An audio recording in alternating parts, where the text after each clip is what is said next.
Hello and welcome back into another basketball preview here today as we take a look at Wapsie Valley. And we're going to take a look at the girls first. Later on, we will release a video on the boys as well, so stay tuned for that. If you've missed videos on Janesville, Waverly, Shamrock, or Denver, those all can be found on my Twitter at Taylor from Kway. That's Taylor from Kway. Again, all 6 of those videos can be found there. Go give them a look-see and tell me what you think about that. But let's dive on into the Wapsie Valley Girls. We'll preview their upcoming basketball season. And they're a team that last year went 10-13 on the year. They lost to Northland, who was one of the top teams in the state all season long. The final score there, 58-22. Yes, that's a blowout. That's not... It's not something that was just Wapsie Valley. However, Northland blew everybody out last year until they unexpectedly lost before the state tournament. But this Wapsie Valley team, they have a clear strength and they have a very clear weakness, at least in my mind. And their weakness is turnovers. There's no doubt about it. You look at the assist-to-turnover ratio last year for Wapsie Valley. 468 turnovers is just an absolute truckload, and 214 assists compared to that is just minuscule. I mean, less than half of the amount of turnovers they had in assists. But the strength, they averaged 31.5 rebounds per game, and they've got some players in the post that can definitely play, and we'll get to them here in just a little bit.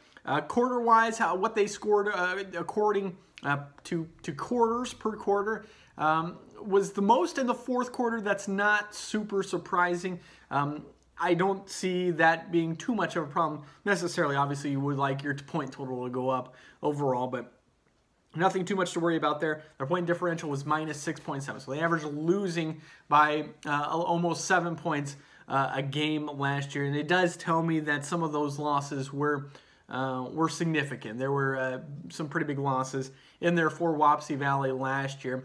We take a look at the players that are returning, though, and you return your top 3 scorers from last year. Do Wapsie Valley. Biggest name, Erin Reardon. 13.5 points a game last year. She's phenomenal. She's an excellent post player. There's no doubt about it. 13.5 points a game. I think that number very likely could go up, 15, 16, 17 point range. I think that is legitimately where she could be and probably where she should be in her senior year this year. She's just so technically sound. She can fill it up, no doubt about it. And then you got a guard in Casey Biesecker, who will be a junior this year. She averaged just under 10 points a game. Absolutely lightning quick. So fast. And if she gets a steal and gets in the open court, forget about it. She's gone. Now, obviously, we talked about the turnover issue. That falls on Casey's shoulders quite a bit. Now, there obviously are plenty of others to share a little bit of that blame as well. But Casey, one of the main ball handlers for this team, she's gonna have to cut down on the turnovers next year. And I think she probably knows that as well. And that's probably going to be a focus of how she prepares for this upcoming season. And then you talk about McKenna Yeager. She is such a weapon. She averaged 6.3 points a game. In my estimation, she's got to be in double figures. And I know that part of what they want to do over at Wapsie Valley, they run a lot of high-low action with their post players, which is very tough to defend, especially if you don't have size of your own in your own team. It's very difficult to defend. But McKenna Yeager, 6'2", somewhere around in that range anyhow. There are so few teams that have a girl with that sort of height. It's an incredible weapon. I think McKenna is I like McKenna a whole lot because she's so laid back. She's just quiet, a little unassuming, but she just needs to have a little bit more sort of ferocity to her. She needs to be more aggressive. And again, this is just my own opinion here. And I think if she does get a little bit more aggressive, I think the points shoot up. I think they rocket up because she's got a really good touch. She's 6'2", but can move a little bit, and she's got a very nice touch. That's huge. I think the points could rocket up for her. I mean, think about it. If you've got Erin Reardon averaging around 17 points a game, and then you've got McKenna Yeager, say, 12, 13 points a game, boy, that is absolutely tough to handle. And then if you got Casey Biesecker, who's hanging around double figures as well and keeping hold of the ball a little bit more, and her assists probably go shooting through the roof as well. I mean, that alone makes this team very, very dangerous. But Yeager, again, 6.3 points a game. I'd like to see that quite a bit higher. She attempted just 32 free throws on the year. Now, she's not a very good free throw shooter. She'll tell you that probably straight away as well. And I think that's probably something that she'll work on as well as we get going. But I think if she can get to the free throw line a little bit more, that could help her as well. Erin Reardon and Casey Biesecker both are very, very good at getting to the free throw line. If McKenna Yeager works that into her game a little bit as well, I think that would be absolutely vital. Now, those are the big three names that Wapsie has back, and those will kind of be the ones that I think carry them through the season. There are some other names, a couple to keep an eye on, I should say. Madison Blossberg, a pretty good little shooter. I really think she's a pretty good little shooter, and I think you will see more of her this year. She only shot 24% from beyond the arc last year. I think that number could likely go up, and I think there's going to be some games where she's the game changer. So keeping your ear out for Madison Blossberg's name, and then a couple of others, or at least one other, is Abby Shepard. Just sort of one of those effort type players, and maybe you'll look at the box score and you'll be like, what'd Abby Shepard do? But she does the little things. I mean, she's, like I say, she's just an effort player.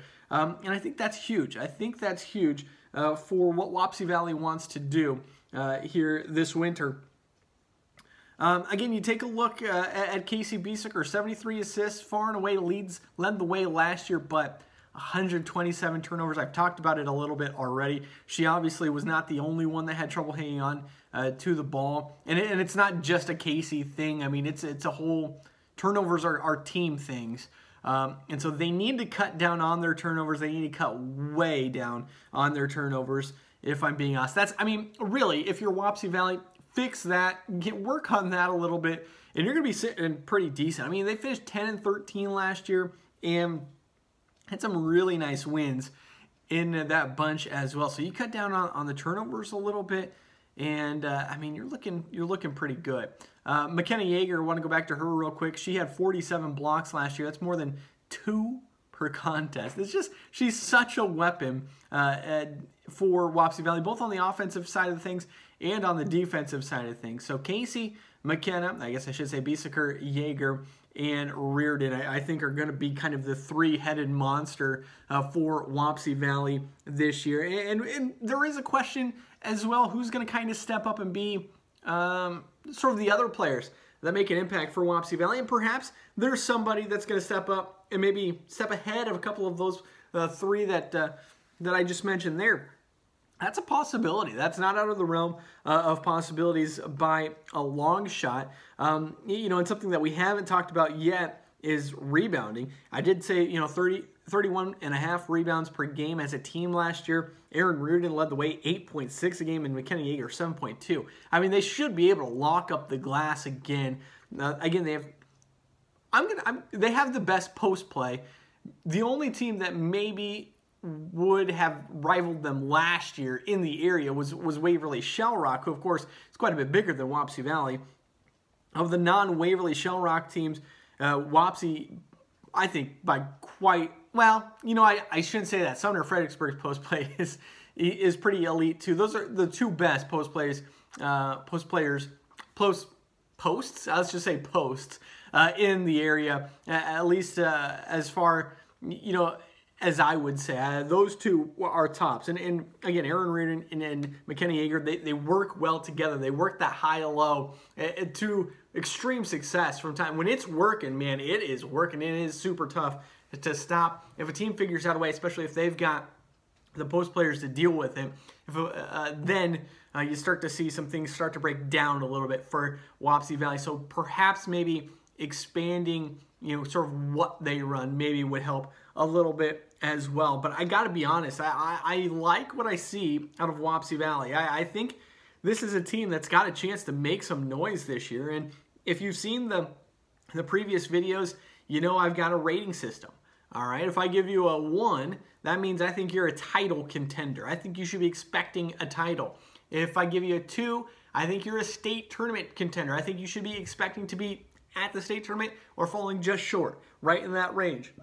If I give you a 3, you're a team that's looking to win more games than lose and then get to the postseason and see what happens there, because anything can happen at that point.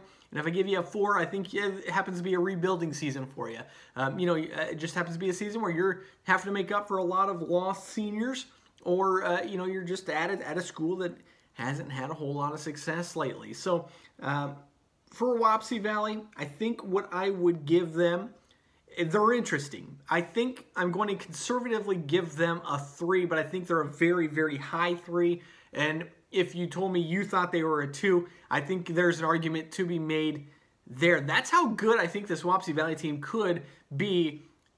And really, it comes down to turnovers. They can limit their turnovers. I think they're a team that can make a run in the postseason. So I'll give them a 3, but perhaps you could make an argument that they are just sneaking into that 2 range as well. Now, one thing I didn't mention that probably I should, they do have a couple of seniors they will have to make up for.